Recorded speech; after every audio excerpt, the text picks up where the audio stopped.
Magandang araw po sa ating lahat. Muli po ako si Pau. I am a person with autism and currently I am a law student, and I make videos to hopefully spread and share autism awareness and acceptance to everyone in a way na we can all understand and relate to and share our ideas with. But for now, I'll be sharing my story as a person with psoriasis since it's World Psoriasis Day.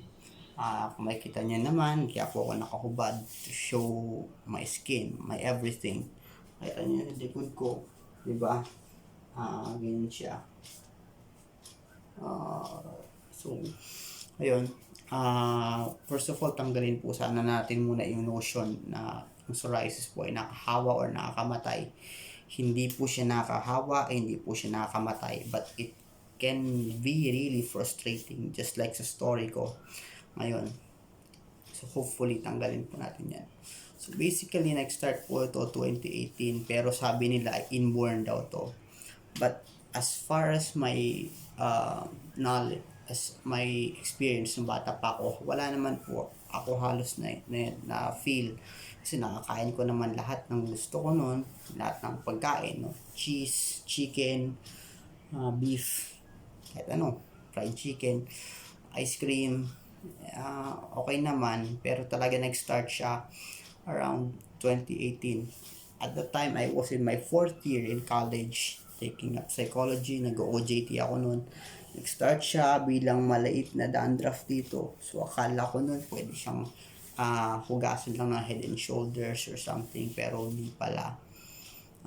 Fast forward 2019, bumagsak ako nun sa first take ko sa board exam, and talagang dinamdam ko siya. And tandang-tanda ko noon na ang bilis ng pangyayari, kasi February of 2019 meron akong konting sugat dito sa arms, bandang arms ko, tapos sa legs, tapos around April noon, within the span of 2 months, talagang nangalis siya sobra. So I can say that time 2019 was really a bad year for me, kasi kakabagsak ko nun sa board, lumala pa yung psoriasis ko, tapos nagka-feel sad pa ako, and bumagsak pa ako dun, no? So talaga, although salamat sa Diyos, bumawi din naman ako nun nung end of the year, nung pumasa ako in my second try. Pero ayun nga, off to the frustrating part dito is, while God is good, no, na hindi nakakamatay ang psoriasis, hindi nakahawa, but it can be really frustrating kasi gaya nito, feeling mo sarili mo nalilimitahan ka. Actually, hindi yung feeling, talagang nalilimitahan ka. Physically, mentally, emotionally, even financially. Biruin mo, yung mga ganito, kanipis na, kaliit na appointment, abutin ka 800, 900, minsan 1K o 2K pa. Tapos gagamitin sa'yo 2 weeks lang. So talagang it can be frustrating. Talagang sabi ko nga, binibiro ko nga, pabiro ko sinasabi na hindi ka mamatay sa sakit mo, mamatay ka man sa sobrang mahal ng bilihin. Isama mo pa yung phototherapy na before ginagawa ko, pero 3 times a week, even until now. Pero sa ngayon, pinayagan ako mag 2 times a week na lang. Isa pa doon is talaga nalimitahan ako sa trabaho, kasi at that time noon talagang excited ako, nakapasa ako ng board. Gusto ko sana makatrabaho, makatulong, pero sakto pagpasa ko, sakto namang ding tinamaan tayo ng sakit natin, at sumakto pa yung pandemic. So actually, it's a reason din ba't ko naisipang mag-law school, bumalik sa pag-law school. Kasi may man nagtatanong, bakit ba? Parang, ba't ka nag-law school? Stress yan. Para sa akin kasi, ito lang yung, personally, ito yung naisip ko lang na paraan talaga para mas makapag-provide ako sa sarili ko. At saka nasa stress din ako personally kung wala akong ginagawa sa bahay, kasi parang Ay, wala eh. Dito parang feeling mo baldado kang tao. Ganoon.